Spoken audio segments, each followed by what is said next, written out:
What is up, guys? Welcome back to the channel. So today we'll be putting the engine back together. Well, technically continuing what we were putting back last episode. Now I did pick up a new torque wrench. You guys can see here. This is Lexivon. I don't know. It's pretty high rated in Amazon. And they go up to 10 to 80 foot-pounds. Now I do have a torque wrench already. I actually have 3 different sizes. One or fourth if you count the manual one. But I've had those for almost like 10 years now, I think. So they haven't been calibrated or anything like that, or they haven't been checked or anything. And for something like this, I didn't want to risk not torquing it right, so end up buying a new one. And also for the rod bolts, I did get a new rod bolt stretch gauge. I guess with the rod bolt you could torque it down, or you could use one of this, but apparently this is more accurate. So what I'm going to do is I'm going to torque it down to 63 foot-pounds, and after that I'm going to go ahead and verify that it actually did get the stretch that's recommended. And then after we torque down the bolts, we're gonna go ahead and clean up the heads and then put in the valve springs, and hopefully I can put it back together to a nice long block. Now I will not have the oil pan and everything yet in the front end, because I need to remove this block from the car and take off all this bottom part and then install it there. Alright guys, so I'm gonna go ahead and tighten up each of the rod bolts. Now it seems like you can go about it multiple different ways. The first one is you could tighten everything by hand, then 35, and then the maximum, which is 63, or you can go ahead and go straight to 63 on each bolt. But what I'm going to do is I'm going to go hand tight everything, put it all in 35, and then I'm actually going to take them off, get my rod bolt stretch gauge on it just to make sure, because I'm not going to be going off of the torque, I'm actually going to be going off the stretch bolt specifications. Now I did this one already, so I'm actually going to go ahead and do this one right here. What I need to do is loosen it up like so, and then I'm gonna go ahead and take a reading from it. Want to make sure that everything is zeroed out before I even start. Alright, so that's zeroed out. Then I'm gonna go ahead and torque it down. Now when I did this one, I was actually around 75 foot-pounds that I was able to get the stretch of 0.006, so I'm gonna go ahead and go straight there.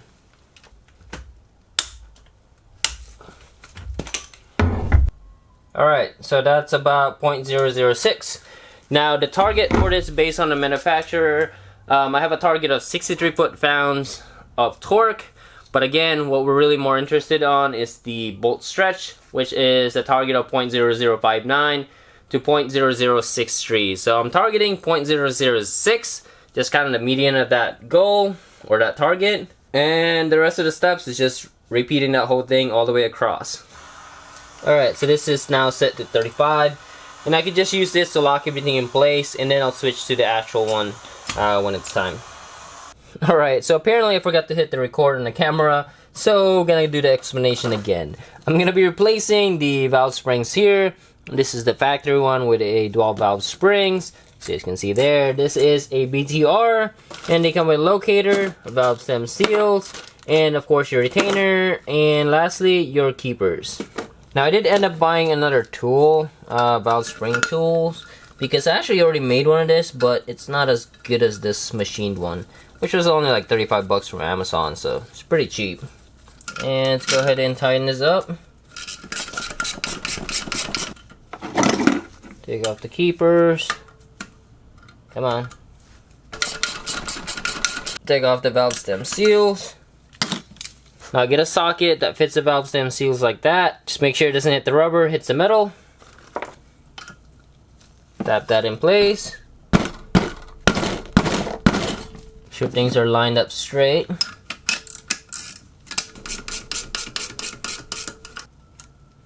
Push that back in place.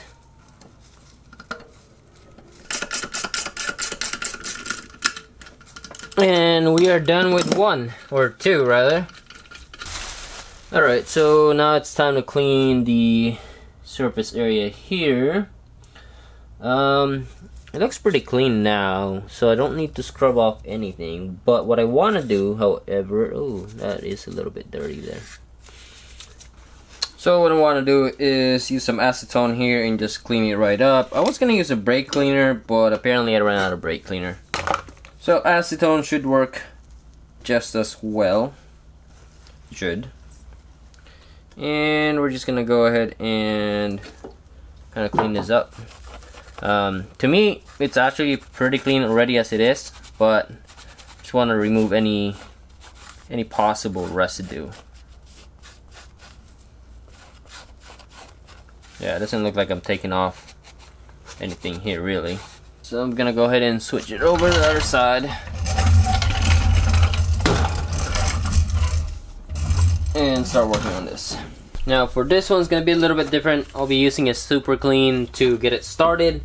Get majority of this gasket out, and then I'll go switch to acetone. Now at this point it's just gonna be manual cleaning, so it's gonna be slow and tedious process here. Alright guys, so I did the other side already. One thing I didn't do though is I didn't what you call that? I didn't chase the threads on the other side, and I ran into a problem with this bolt and as well as this one right here. Well, on the other side. Got my Ls9 head gasket here. I'm gonna go ahead and actually blow it out just in case there's any debris on it or like cardboard pieces, little tiny strands.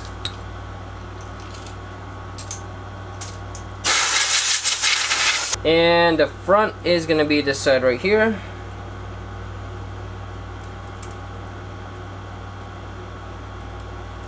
Alright guys, so let's go ahead and do this.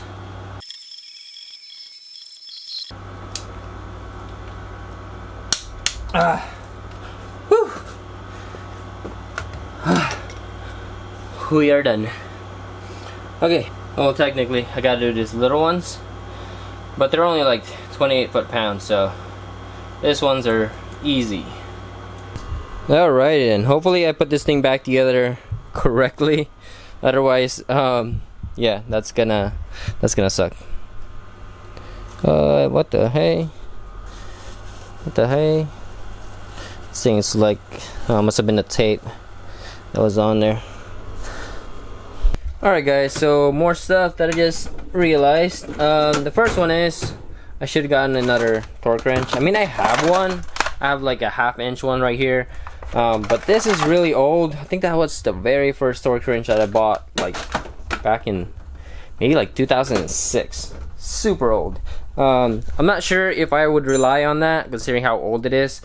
So next one, I'll probably end up having to buy another 1/2 inch torque wrench. Other thing is I bought this block basically rebuilt, never been used, straight off the machine shop. Well, that's what the previous owner just said.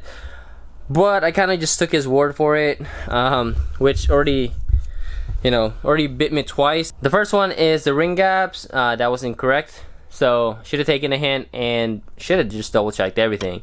Well, I did double check the crank caps. I torqued those down and make sure those are correct. But what I didn't do is I didn't chase down the head studs threads on the block. So that was a mistake on me. I should have double checked it, but I didn't. By the time I'm assembling it, I found one that's like wouldn't go through, and at that point it was either like disassemble everything again or take it off, and yeah, so didn't want to do that. But it should be fine though. I mean, it's only like short a couple turns, so shouldn't be that big of a deal.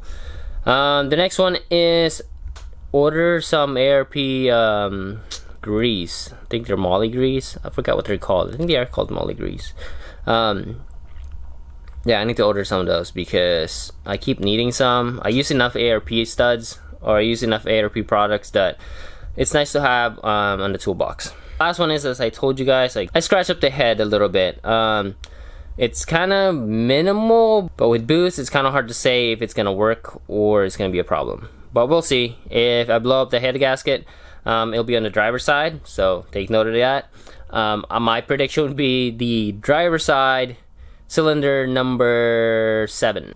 So I'm gonna call it out now. If I blow up the head gasket, we're gonna go check number 7 first, because that's the high one, the high chance of blowing up because of that scratch. And if that happens, I'm just gonna go ahead and take that head into a machine shop, and then they could resurface it and do all that good stuff.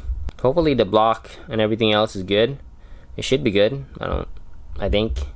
So what we're gonna do is clean up a little bit more here, because I need to get my engine hoist, which is in the back. I'm pointing at the wrong thing.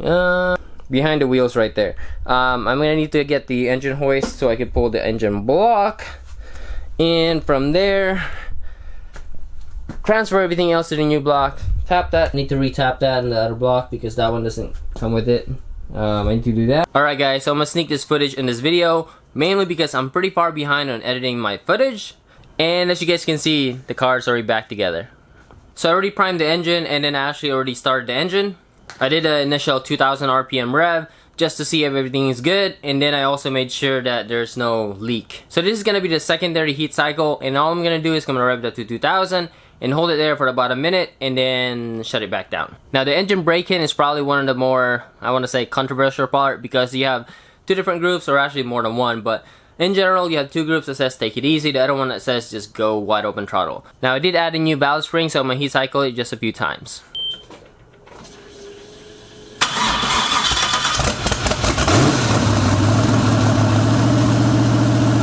Okay, so that completes the secondary heat cycle. Now the next part here is going to be putting in the coolant and actually taking it up to full operating temperature. From there, then we're going to go for a drive.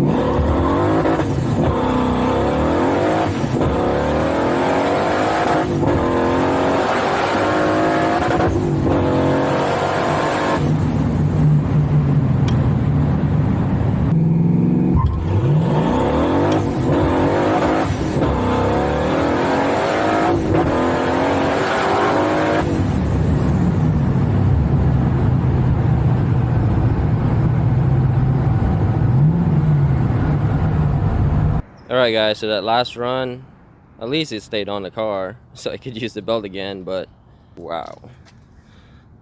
I need a different design for my belt. That thing just ate it.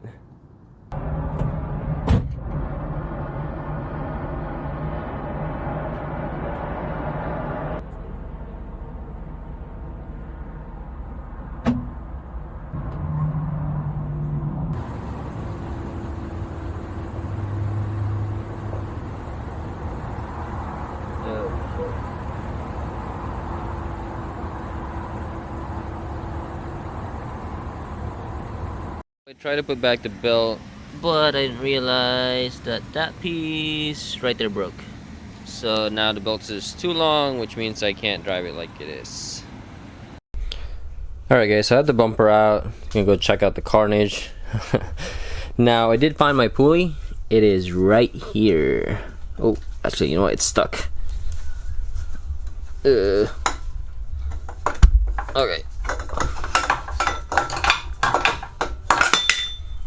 Alright.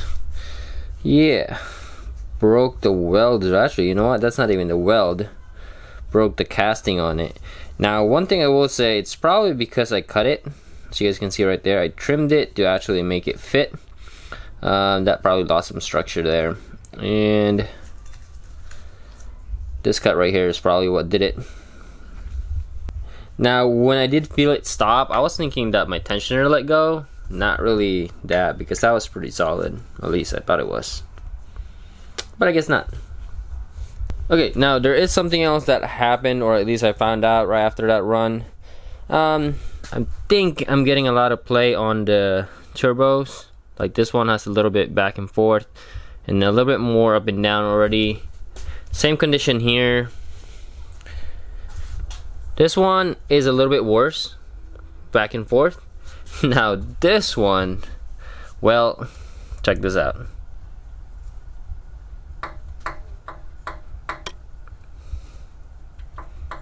Yeah, that's back and forth. That is definitely gone. And you can see all the oil is coming out right there. Actually, you know what? That's the shaving. Definitely grinding down a little bit already right there. So this turbo is gone, which to me it's actually, you know, I'm surprised it actually lasted this long. Now I've been pushing this for a few runs, so not a whole lot, but also enough that I was actually surprised how long it lasted. I mean, I was pushing it at 30 psi, and you probably see a lot more than that in the turbo because, you know, you have the intercooler with the pressure loss and all that. So I'm surprised it lasted this long at 30 psi. I don't think those things are really rated for that much boost. Now ignore that because that's just me manually moving the thing, and they just kind of spit out a bunch of oil or power steering. Now with that being gone though, I need to now redesign my pulley system again, which I'm not really too thrilled about. So I'm gonna go ahead and remove the intercooler and then stare at it and see what new design I can come up with. Alright, the good part is that's my intercooler right there. As you guys can see, there's nothing inside, no oil, doesn't look like there's much that got through, which is very good. Very happy with that. That means that's pretty much contained and it didn't send out like a bunch of oil or anything through my intercooler and possibly into my engine. So awesome, that's good. Now believe it or not, I've actually been thinking about what to do with those 4 turbos, because right now I'm at 30 psi and I could probably go 35, maybe 40, and I can maybe get a couple pulls out of that, but that's it. So we're kind of at the dead end with that. So in a lot of ways, one of the turbos going out is a good thing. Now what am I going to replace it with? Well, I do have spare turbo right here. I just need 3 more. I think that's a T4 turbo. I don't remember. I think it's a GT35. But either way, that turbo will push a lot more than this little tiny turbos right here, which means we could go up higher in power with a lot less boost. So this is where it's supposed to be. So it kind of looks like that. And the serpentine belt basically loops around like this. But I guess I could run it just like that. Maybe. Not sure. Alright, so I think this is going to be it, guys. I gotta do some research and I need to figure out some stuff. So, thank you guys for watching, and I'll see you guys next time.